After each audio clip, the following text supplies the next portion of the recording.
Syaitanirrajim. Bismillahirrahmanirrahim. Assalamualaikum warahmatullahi wabarakatuh. Waalaikumsalam warahmatullahi wabarakatuh. Alhamdulillahirabbil alamin. Innal hamdalillah nahmaduhu wa nasta'inuhu wa nastaghfiruhu wa natubu ilaih. Wa na'udzu billahi min syururi anfusina wa min sayyiati a'malina. May yahdihillahu fala mudilla lahu ومن يضلله فلا هادي له أشهد أن لا إله إلا الله وحده لا شريك له وأشهد أن محمدا عبده ورسوله وحبيبه وصفيه وخليله اللهم صل أفضل الصلاة وأزكى التسليم اللهم صل وسلم أفضل الصلاة وأزكى التسليم على سيدنا وحبيبنا وشفيعنا وقرة أعيننا وإمامنا ومولانا محمد صلى الله عليه وسلم وعلى آله وصحبه أجمعين ومن اتبع سنته بإحسان إلى يوم الدين وعنا معهم برحمتك يا أرحم الراحمين وبعد Subhanaka la ilma lana illa ma 'allamtana innaka antal alimul hakim rabbi shrah li sadri wa yassir li amri wa hlul 'uqdatam min lisani yafqahu qawli. Yang sama-sama kita hormati, kita muliakan orang tua kita, guru kita semua, Ayahanda Kiai Haji Muhammad Nasir Zain barakallahu fi hayatihi. Semoga Allah Subhanahu wa ta'ala senantiasa melimpahkan kepada beliau berkah dan rahmatnya. Allah panjangkan usianya, ya, yang sekarang ini belum bisa hadir di tengah-tengah kita karena memang kurang sehat. Kita doakan sama-sama dengan keberkahan majlis, dengan keberkahan waktu mustajab antara maghrib dan isya. Semoga Allah angkat penyakit beliau. Semoga Allah jadikan penyakit beliau penggugur segala dosa dan juga menjadi sebab diangkatnya derajat beliau di sisi Allah Subhanahu wa ta'ala. Amin Allahumma amin. Dan juga bapak-bapak semua di sini yang hadir, barakallahu fikum jami'an. Ya, semoga ya dengan keberkahan majlis juga kita senantiasa diberikan kesehatan oleh Allah Subhanahu wa ta'ala. Ya, diberi kelapangan rezeki, diberi kemudahan dalam segala urusan untuk kita, keluarga kita, sanak kerabat kita semuanya. Amin Allahumma amin. Dan yang terpenting adalah usia kita panjang dan barokah. Amin Allahumma amin. Dan semoga kaki yang kita gunakan untuk melangkah ke tempat-tempat mulia seperti hadir majlis dan tempat-tempat mulia yang lainnya, untuk amal soleh yang lainnya, kelak ya kaki kita menjadi syafaat untuk kita, menjadi penolong untuk kita di hari di mana semua anggota tubuh itu dimintai kesaksian oleh Allah Subhanahu wa ta'ala. Nanti di hari kiamat yang dimintai kesaksian, kita dimintai kesaksian itu yang jawab semua anggota tubuh kita, bukan lagi mulut kita. Kalau mulut, Pak, bisa bersilat lidah ya, pinter ngebela diri ya. Tapi kalau sudah anggota tubuh, nggak ada kompromi, nggak terima sogokan gitu. Semuanya betul-betul honestly, jujur. Ya, Allah Subhanahu wa ta'ala berfirman dalam Al-Quran, Al-yawma nakhtimu ala afwahihim wa tukallimuna aydihim wa tashhadu arjuluhum bima kanu yaksibun. Pada hari tersebut kami kunci semua mulut. Kemudian kami jadikan yang namanya tangan, kaki itu semuanya bisa bersaksi, bisa berbicara. Maka kita semua berdoa kepada Allah Subhanahu wa ta'ala, semoga kaki kita yang kita gunakan untuk melangkah kepada kebaikan kelak menjadi syafaat untuk kita, penolong untuk kita. Amin Allahumma amin. Ya, baiklah, seperti biasa kami bacakan ya matan hadis kita pada malam hari ini ya, kemudian insyaallah akan dibacakan terjemahnya oleh Bapak Haji Jamil barakallahu fihi wa jazahullahu khairan. Bismillahirrahmanirrahim. Bismillah wassalatu ala Rasulillah. Qiraah fi kitab Riyadhus Shalihin lil Imam An-Nawawi rahimahullah. Nafa'anallahu bihi wa bi'ulumihi wa ulumi sairis salihin amin. Ila qawlihi wa an Aisyah radhiyallahu anha qalat dakhalat alayya imra'atun wa ma'aha ibnatani laha tas'alu falam tajid 'indi syai'an ghaira tamratin wahidatin fa'a'taituha iyyaha faqasamatha baina ibnatayha wa lam ta'kul minha thumma qamat fa kharajat fadakhala an-nabiy sallallahu alaihi wasallam alaina fa akhbarathu faqala man ibtuliya min hadhihi al-banati bi syai'in fa ahsana ilayhinna kunna lahu sitran minan nar. Muttafaqun alaihi. Alhamdulillah, sudah kita dengar seksama ya terjemah daripada hadis kita pada malam hari ini, yang mana hadis ini masih berkaitan dengan bab yang sebelumnya, yaitu tentang ya fadilah atau keutamaan menebar kasih sayang kepada anak, terutama anak perempuan. Ya, sudah kita bahas sedikit di pertemuan sebelumnya ya. Pada malam hari ini ya kita akan membahas hadis pada bab yang sama. Nah, jadi walaupun babnya sama lagi, tapi insya Allah selalu ada ilmu baru untuk kita. Amin Allahumma amin. Dan selalu ada keberkahan untuk kita. Ya, ini hadis adalah kalam ya daripada baginda Nabi besar Muhammad sallallahu alaihi wasallam. Sabdanya baginda Nabi besar Muhammad sallallahu alaihi wasallam. Kita kalau kata orang saleh, kata para ulama, dzikrus salihin inda dzikris salihin tatanazzalur rahmat. Inda dzikris salihin tatanazzalur rahmat. Kata para ulama, sebab di antara turun berkah rahmat dari Allah Subhanahu wa taala adalah tatkala kita itu menyebut-nyebut nama orang soleh. Nyebut-nyebut nama orang soleh. Nah, kita ngaji hadis ini dikit-dikit Rasulullah sallallahu alaihi wasallam, dikit-dikit Rasulullah sallallahu alaihi wasallam, sahabat Nabi ya, tabi'in, orang-orang soleh kita sebut. Ya, gimana itu berkahnya untuk kita. Amin Allahumma amin. Nyebut nama orang soleh, kita dapat rahmat, dapat berkah dari Allah. Apalagi nyebut Rasulullah. Wa Rasulullah ra'sus salihin, kata para ulama. Ya, paling soleh di atas muka bumi Rasulullah sallallahu alaihi wasallam. Nah, kata beliau, ana atqakum lillah, saya adalah orang paling bertakwa di muka bumi, orang paling bertakwa kepada Allah Subhanahu wa taala. Nah, hadis ini diriwayatkan oleh Ummul Mukminin Sayyidah Aisyah radhiyallahu anha qalat.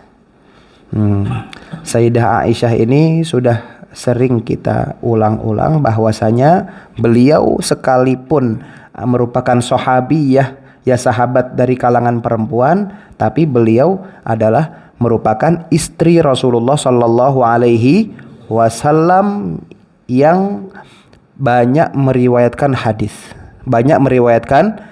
Ada dari sahabat itu 7 ya yang banyak meriwayatkan hadis, 6 laki-laki. 6 laki-laki, nyempil 1 perempuan. Ya, banyak riwayatnya nih, hafalannya kuat luar biasa. Siapa itu? Sayyidah Aisyah radhiyallahu anha.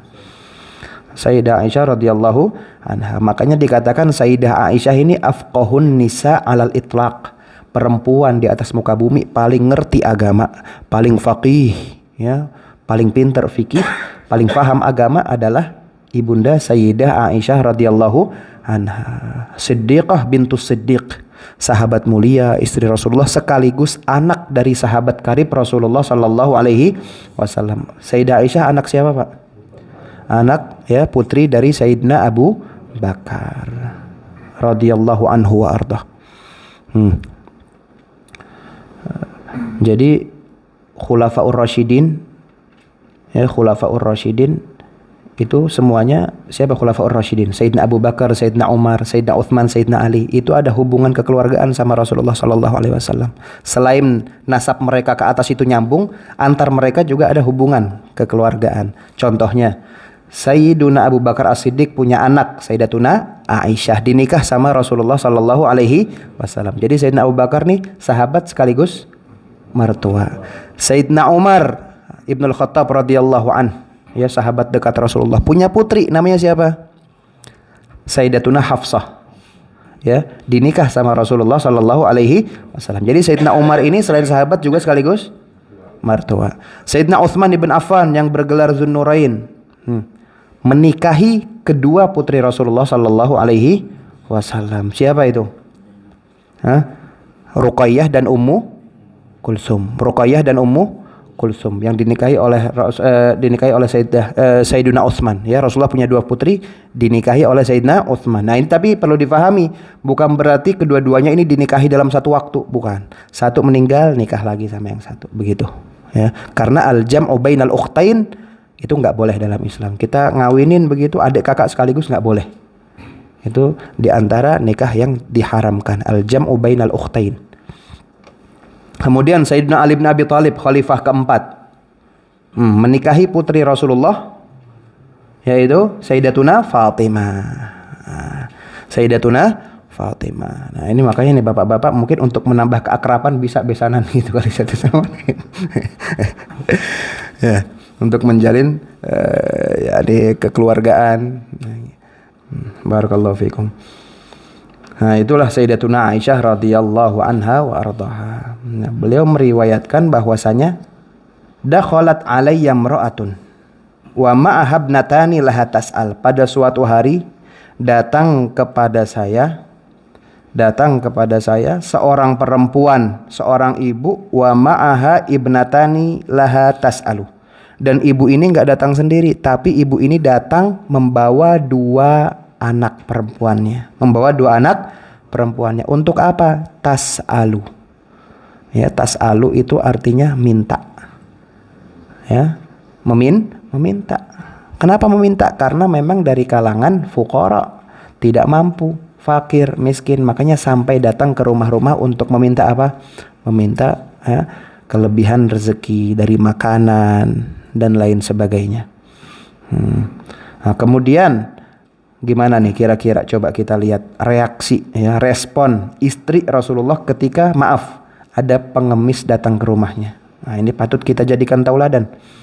Falam tajid indi syai'an ghaira tamratin wahidah. Di rumah saya ketika itu tidak didapati kecuali 1 buah kurma. 1 buah kurma.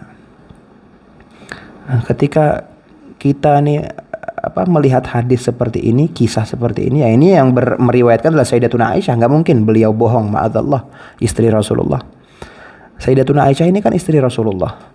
Gimana ceritanya istri seorang nabi, istri seorang rasul, istri sebaik-baik makhluk di muka bumi, di rumahnya cuman ada persediaan makanan 1 butir kurma. Ini yang perlu jadi bahan renungan kita, ya, dalam hadis ini.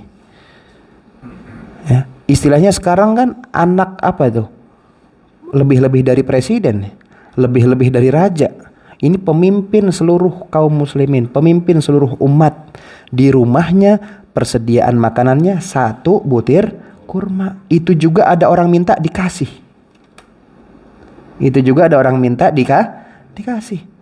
Ini juga menunjukkan betapa pemurahnya Rasulullah Sallallahu Alaihi Wasallam. Nggak pakai izin Sayyidatuna Aisyah, nanti ya nunggu suami saya datang, saya nanya dulu boleh apa enggak, soalnya sisa ini aja. Kenapa nggak pakai nanya, nggak pakai izin? Ya karena memang Rasulullah pemurah. Kalau suaminya galak, pelit gitu kan, takut istri, aduh nanti dia tunggu suami saya pulang dulu gitu kan. Ya nanti datang saya dimarah-marahin. Tapi Sayyidatuna Aisyah enggak, langsung dikasih. Fa'ataituha, langsung saya berikan, kata Sayyidatuna Aisyah. Nah sekarang pertanyaannya, apakah Rasulullah dan keluarganya itu fakir miskin? Tidak.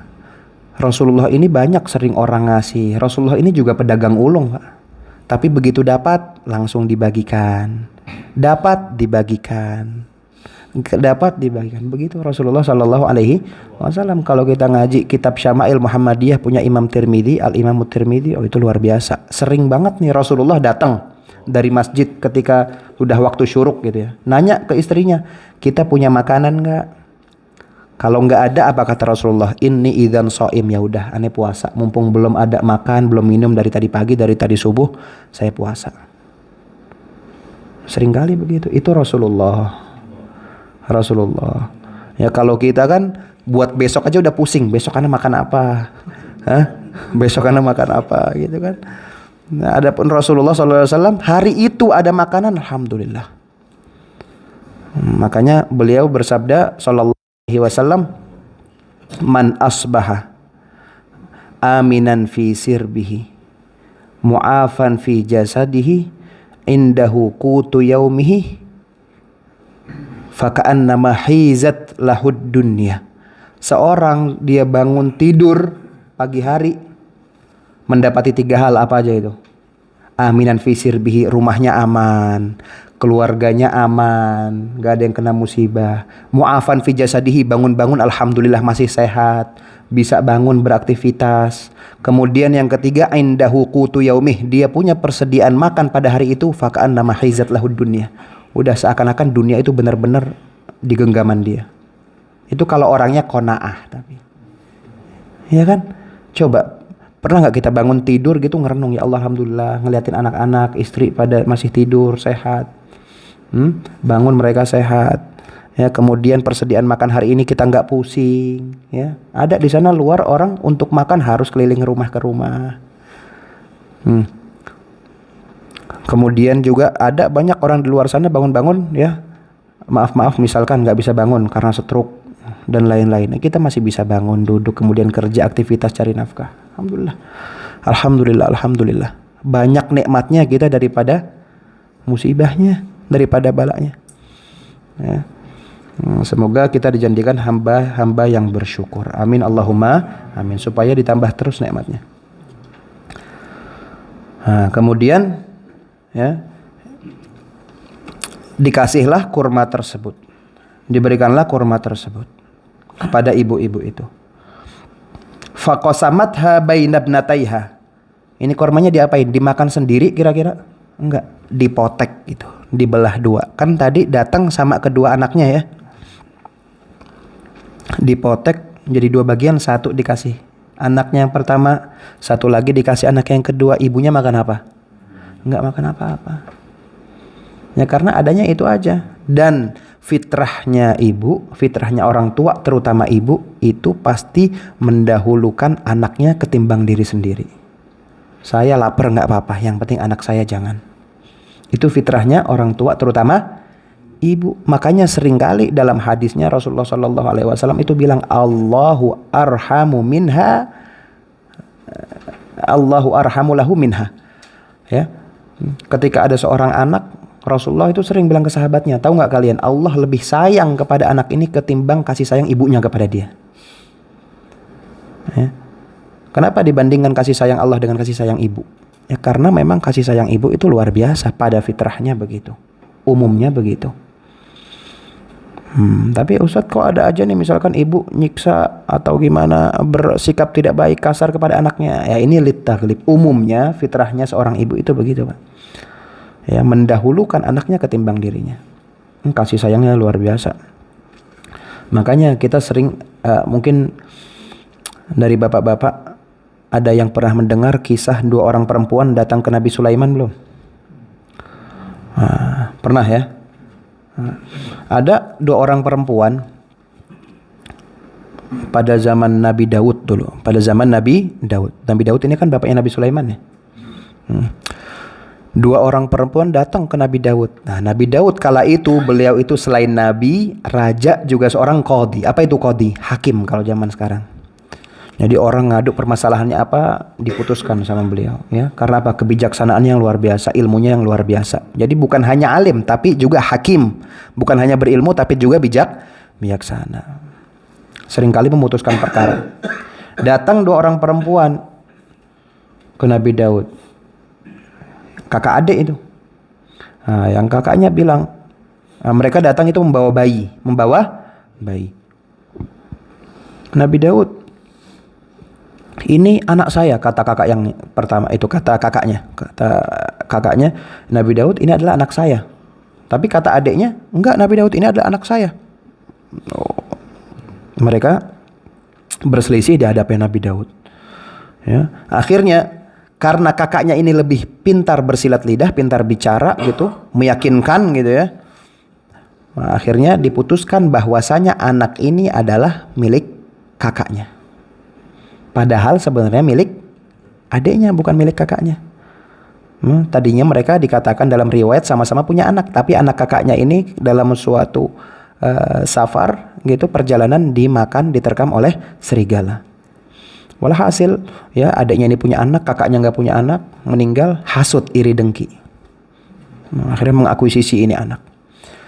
Ya singkat cerita, perempuan ini nggak puas, adiknya nggak mau kalah. Ini anak saya. Kalah tuh di pengadilan istilahnya kan. Akhirnya datang tuh anaknya Nabi Daud, siapa? Nabi Sulaiman. Nabi Sulaiman juga sama. Buah nggak jauh dari pohonnya. Alim, hakim, orang berilmu dan bijaksana, luar biasa. Bakalan raja, calon raja. Ya kata Allah Subhanahu wa taala, wa syaddadna mulkahu wa atainahul hikmata wa faslal khitab. Nabi Daud ini kerajaannya kita perkuat, ya. Luar biasa besar kerajaannya, pengaruhnya luar biasa, dan juga kami berikan apa? Kebijaksanaan dan kemampuan untuk memutuskan perkara. Nabi Sulaiman anaknya juga begitu. Akhirnya sama Nabi Sulaiman, ada apa ini? Ada apa ini? Nah, mereka ceritalah. Yang kakaknya bilang, ini anak saya gini. Adiknya juga sama mengakui, ini anak saya Nabi Sulaiman. Bukan anak dia, ini anak saya, darah daging saya. Akhirnya ya setelah terus berselisih, nggak selesai-selesai, Nabi Sulaiman memutuskan, udah. Berhubung kalian terus berselisih, dan bayi ini cuma satu, sekarang saya putuskan untuk bayi ini dipotong jadi dua. Untuk bayi ini dipotong jadi dua. Kakaknya wafaqat. Apa arti wafaqat? Menyetujui. Oke, deal. Kakaknya kan mikirnya, oh saya nggak punya anak. Nih anak kalau dipotong jadi dua, dia juga nggak punya anak. Sama-sama nggak punya anak. Nggak ada iri dengki lagi antara kita. Gitu kan. Selesai masalah. Itu kakaknya. Tapi adiknya gimana reaksinya setelah diputuskan? Hah? Enggak. Nabi Sulaiman, maaf. Ini bukan anak saya. Ini adalah anak dia. Ngalah. Ya tanazalat. Ngalah, akhirnya udah akuisisi, nggak apa-apa sama kakaknya. Yang penting dirawat dengan baik, anak yang nggak dipotong gitu. Karena Nabi Sulaiman ini seorang qadhi, raja, nggak main-main. Kalau suruh potong. Kalau terus berselisih, akhirnya ngalah adiknya. Akhirnya diputuskan pemenangnya adalah adiknya. Karena fitrahnya seorang ibu nggak mungkin tega nyelakain anaknya. Ya apalagi sampai dibelah, dibunuh gitu, ya Allah. Nggak bakal sampai hati. Nah itu dari zaman bahla udah begitu Pak, fitrahnya seorang ibu, ya. Nabi Sulaiman ke kita ini jaraknya ini berapa ribu tahun gitu kan. Dari dulu begitu fitrah seorang ibu. Nah begitu. Jadi Nabi Daud ya dan juga anaknya Nabi Sulaiman itu selain raja juga seorang qadhi, bijaksana luar biasa. Nah ini yang penting, jangan cuma pinter, berpengetahuan nggak cukup kalau nggak bijaksana, jadinya keblinger. Makanya Allah Subhanahu wa taala berfirman, "Wa man yu'tal hikmata faqad utiya khairan katsira." Orang dikasih hikmah, kebijaksanaan, berarti itu udah Allah berikan kebaikan yang luar biasa. Yang penting bijaksana. Di Quran ada surat, salah satu surat namanya surat apa? Surat Luqman. Siapa Luqman itu? Luqman itu adalah nama seorang soleh, ya, nama seseorang yang soleh dari Bani Israel. Satu-satunya yang bukan nabi namanya disebut dalam salah satu, bukan satu-satunya, afwan. Salah satu orang soleh, bukan nabi, bukan rasul, kisahnya disebutkan dalam Al-Quran dan namanya juga disebut langsung. Ya, Luqman. Siapa Luqman itu? Luqman itu adalah dikatakan dalam kitab Tanwirul Ghabash, seorang hamba sahaya berkulit hitam. Seorang hamba sahaya, tahu hamba sahaya ya, budak berkulit hitam. Tapi karena memang soleh, hatinya luar biasa bersih, orangnya baik, ya, sampai-sampai kisahnya diabadikan dalam Al-Quran. Nah, singkat cerita, Luqman ini adalah seorang hamba sahaya tapi dimerdekakan sama tuannya. Kenapa dimerdekakan? Terkesima dengan kebijaksanaan Luqman. Terkesima dengan kebijaksanaan Luqman Al-Hakim. Ya, makanya dalam surat Luqman itu diantaranya yang diabadikan adalah bagaimana wasiat Luqman kepada anaknya. Ya bunayya, sampai akhir ayat, sampai akhir cerita. Ya. Al-hikmah, kebijaksanaan. Nah, walam ta'kul minha, dan tadi ibunya itu tidak makan dari kurma itu sama sekali. Tidak makan dari kurma itu sama sekali. Summa qamat fakharajat. Akhirnya bangun dan keluar dari rumah Sayyidatuna Aisyah. Ya, keluar akhirnya. Ngarepnya sih lebih dari korma, tapi nggak ada lagi. Akhirnya keluar. Ya, akhirnya keluar. Pergi. Fadakhalan Nabi sallallahu alaihi wasallam, maka kemudian Rasulullah sallallahu alaihi wasallam masuk ke dalam rumah. Masuk ke dalam rumah. Masuk ke dalam rumah, fa akhbartuhu faqal, ya, Sayyidah Aisyah cerita. Wahai Rasulullah, suamiku sayang gitu kan. Tadi ada seorang minta-minta, pengemis datang ke rumah. Diceritakan, saya kasih satu korma tapi gak dimakan sama sekali, melainkan dibagi dua dikasih kedua anaknya, dianya gak makan sama sekali. Nah, ini juga perlu kita jadikan ibrah, pelajaran bahwasanya Rasulullah Shallallahu Alaihi Wasallam itu merupakan suami sekaligus pendengar yang baik. Ya, seringkali ini hadis polanya kayak gini. Aku menceritakan kepada Rasulullah, aku menceritakan kepada Rasulullah, aku menceritakan kepada Rasulullah. Karena memang Rasulullah ini pendengar yang baik. Istrinya cerita apa, ya. Jadi istri hobi cerita tuh dari dulu, bukan sekarang doang gitu kan. Hobi buat cerita apa ya? Kalau istri ya, gosip jangan, cerita kagak ngapa-ngapa. Ya. Begitu perempuan pada umumnya. Hatta Sayyidatuna Aisyah senang cerita, fitrahnya sebagai perempuan, mau didengar, mau direspon dengan baik, ya. Kemudian Rasulullah Shallallahu Alaihi Wasallam setelah mendengar cerita ini, beliau pun bersabda, mani betulia min hadhil banati bi syai'in. Barang siapa orang diuji dengan anak perempuan, ya, fa ahsana ilaihinna, tapi orang tuanya itu tetap berbuat baik, ya, berlemah lembut, berkasih sayang kepada anak perempuannya itu, kunnalahu sitran minan nar, maka anak perempuan itu menjadi tabir, penghalang antara dia dan neraka. Nah, kenapa di sini kok matannya, ya, dipilih diksinya barang siapa diuji dengan anak perempuan? Emang anak perempuan ini apa? Sial kah?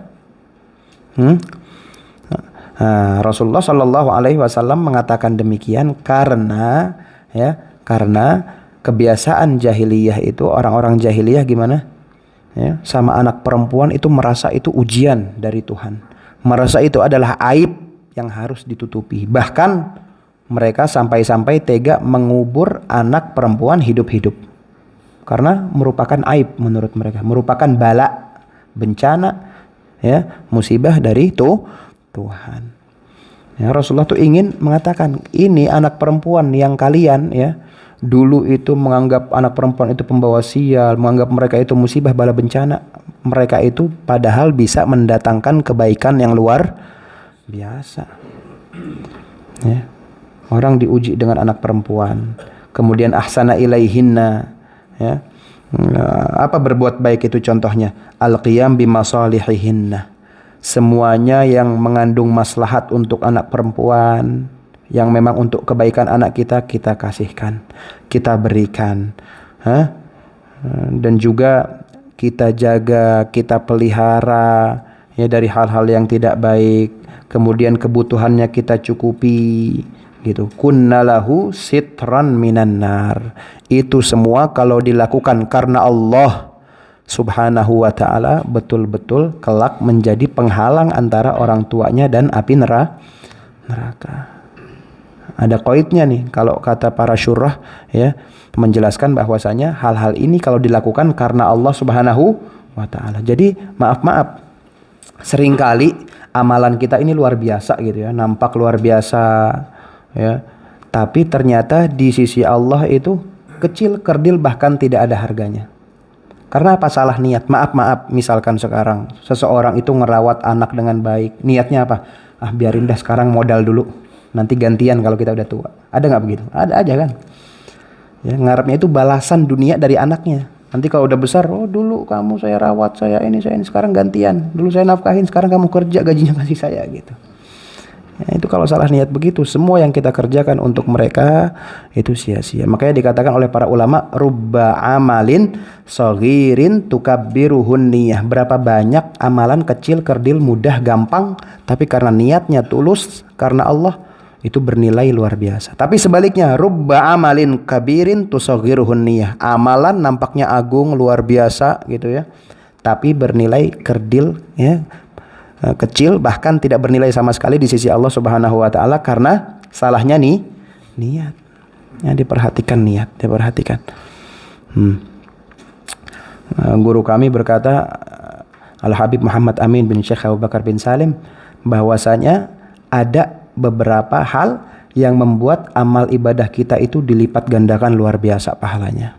Beliau sebutkan apa? Pertama, karena kemuliaan waktu. Karena kemuliaan waktu. Gimana itu maksudnya karena kemuliaan waktu amal kita dilipat gandakan luar biasa? Amalan yang kita kerjakan di bulan Rajab, di bulan Sya'ban, di bulan Jumadil Awal, Jumadil Tsani tidak sama pahalanya dengan amal yang kita kerjakan di bulan Ramadan. Begitu kan? Ya, dilipat gandakannya amal karena kemuliaan waktu. Amalan yang kita kerjakan hari Senin, Selasa, Rebo tidak sama seperti amalan yang kita kerjakan di hari Jumat. Nah, itu karena kemuliaan waktu. Ada juga yang kedua karena kemuliaan tempat. Contohnya bagaimana? Orang sekarang pergi umroh. Ya, semoga semuanya diberi Allah rezeki untuk bisa umroh dan haji ke tanah suci. Amin Allahumma amin. Orang sholat di Masjid Nabawi pahalanya beda sama sholat di Musola Ar-Rahmah gitu kan. Iya dong. Ya. Orang umroh kemudian sholat di Masjidil Haram ya, di Masjidil Aqsa, beda dong pahalanya sama yang sholat di Masjid Al-Ittihad dan masjid-masjid yang lainnya. Itu dilipat gandakan pahala karena kemuliaan tempat. Yang ketiga, nah kita kan tadi udah dengar dua tuh. Nah, gimana Ustaz? Kita kan nggak setiap hari itu Jumat, nggak setiap bulan itu Ramadan. Kemudian kita juga nggak setiap hari itu umroh. Ada nggak harapan lain kira-kira untuk bisa dilipat gandakan pahala kita nih? Yang ketiga adalah niat. Yang ketiga adalah niat. Ya. Ini sekarang saya pegang gelas. Ya. Berisikan air. Saya minum bismillahirrahmanirrahim. Misalkan saya minum nih Pak ya, misalnya ya, minum beneran nggak apa ya? Dapat pahala nggak? Dapat pahala basmalahnya. Minumnya nggak dapat pahala. Kenapa? Karena minum adalah perkara mubah, ya kan? Di depan saya misalkan ada makanan, misalkan nggak ada soalnya nih. Kalau ada saya makan juga. Saya makan bismillahirrahmanirrahim, dapat pahala nggak? Bismillahnya dapat, tapi makannya nggak dapat. Karena itu perkara mubah. Habis kajian isya terus tidur. Saya tidur dapat pahala nggak?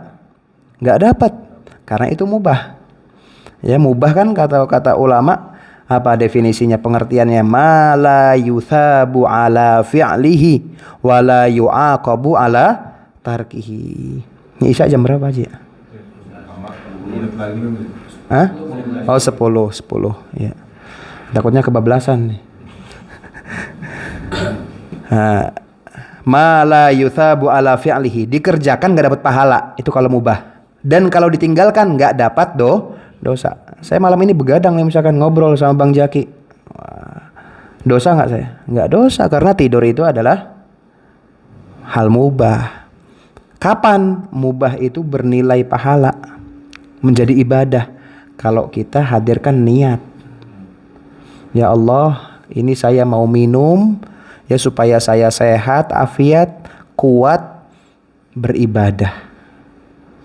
Dapat pahala tuh luar biasa. Mau tidur, hadirkan niat dulu.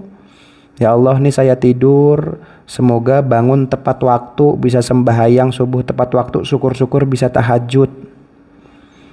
Dapat pahala itu, padahal perkara yang mubah. Karena niat. Hah? Karena niat. Ya, yang hobi jajan nih saya misalkan, demen saya jajan. Ya, kuliner gitu. Mau jajan pas bayar niatin, ya Allah, nih saya jajan, saya niatkan sekaligus infak sedekah buat penjual. Ya kan, nanti dia ngasih makan anaknya, ngasih makan istrinya. Oh, perut kita kenyang, pahala ada gitu kan. Kalau kita nggak niat nggak dapat pahala itu. Karena mubah, muamalah jual beli itu kan mubah. Gitu. Nah, jadi hadirkan niat. Makanya guru saya bilang, kalau mau belajar atau mau ngajar, pasang niat, ya Allah, nawaitu ihya ad-dini kullih fil alami kullih. Ya Allah, saya ngajar, saya ngaji, saya berniat, saya berobsesi untuk membangkitkan Islam di seluruh penjuru dunia. Nggak apa-apa walaupun sekarang ngajarnya masih di satu tempat, dua tempat, tapi kita ada niat yang kuat untuk menghidupkan Islam, meninggikan Islam di seluruh penjuru dunia. Itu pahalanya luar biasa. Ya, makanya kalau kita ngaji-ngaji sama habaib gimana biasanya? Allahumma nawaina kawa nawabihi aslafuna salihin, gitu kan? Ya Allah, saya niat sebagaimana salafus soleh mereka niat ketika ingin beramal soleh. Nah, ini luar biasanya ya kita berkasih sayang, berlemah lembut kepada anak perempuan. Nah, kenapa kok anak perempuan aja? Sama anak laki-laki juga kita pelihara, itu fadilahnya, keutamaannya luar biasa. Tapi ya kita melihara anak perempuan, jaga anak perempuan itu memang memerlukan effort lebih dari segi biaya, kesabaran, keteguhan hati, gitu kan, lebih-lebih daripada anak laki. Ya, anak laki-laki umur berapa tahun udah bisa dilepas kerja, gitu kan. Ya, Rasulullah Shallallahu Alaihi Wasallam gembala kambing dari kecil. Ya, kuntu ra'il ghanam li ahli Makkah ala qararit. Dulu saya kecil, kata Rasulullah Shallallahu Alaihi Wasallam, itu udah gembala kambing punya penduduk Mekah. Supaya ada penghasilan, nabung, ya, hidup mandiri, nikah, begitu. Nggak cukup berdagang nggak cukup gembala kambing, setelah umurnya bertambah, ya, kemudian diajak pamannya berdagang ke Syam, ikut juga ke Syam. Wah, itu Rasulullah tuh, ya, makan dari keringatnya, jerih payahnya. Itu Rasulullah Sallallahu Alaihi Wasallam. Nah, hadis ini diriwayatkan oleh Al-Imam Bukhari dan Imam Muslim. Ya, Imam Bukhari dan Imam Muslim. Pokoknya bapak-bapak ini kalau udah dengar hadis, baca hadis kok muttafaqun alaih, diriwayatkan oleh Imam Bukhari, Imam Muslim, udah itu hadis sahih. Ya, tenang, udah nggak ada pertanyaan lagi, ini doif nggak nih, lemah nggak nih, gimana nih status hukum hadisnya nih. Kalau udah Bukhari Muslim udah aman, ya. Begitu.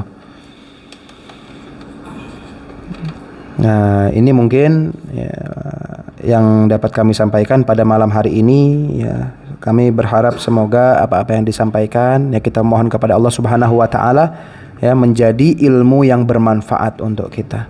Ya, betul-betul kita bisa fahami, ya, kita bisa ajarkan, ya, dan yang lebih penting adalah bisa kita amalkan, kita terapkan. Ya, pulang dari sini, kalau yang punya anak, terutama anak perempuan, tatap tuh benar-benar, oh, ini tadi yang fadilahnya, keutamaannya disebut-sebut sama Rasulullah Sallallahu Alaihi Wasallam. Oh, ini amanah dari Allah untuk saya, ini titipan dari Allah untuk saya. Ya, kita dikasih titipan, dikasih amanah, itu merupakan ujian. Gimana titipan saya ini diperlakukan? Kita kalau nitip barang ke orang, dipelihara, dijaga, di rumah, gimana perasaan kita? Senang, bunga. Sama Allah juga begitu. Nitipin anak, kita pelihara dengan baik, kita jaga, kita rawat, kita ajarin mereka kebaikan, Allah luar biasa senangnya. Jadikan anak kita inventaris akhirat kita. Ya, semua amal anak Adam nanti terputus kecuali 3, di antaranya apa?